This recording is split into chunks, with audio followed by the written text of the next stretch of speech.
Mi gente, este es el famosísimo chachajo, vea.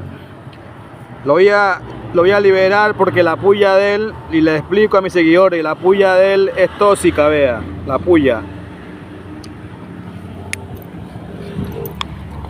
Estamos activos ahí, vea.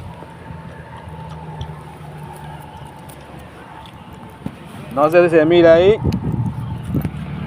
pero estamos activos, vea. Estamos activos, de liberación, vea. La puya es tóxica, vea.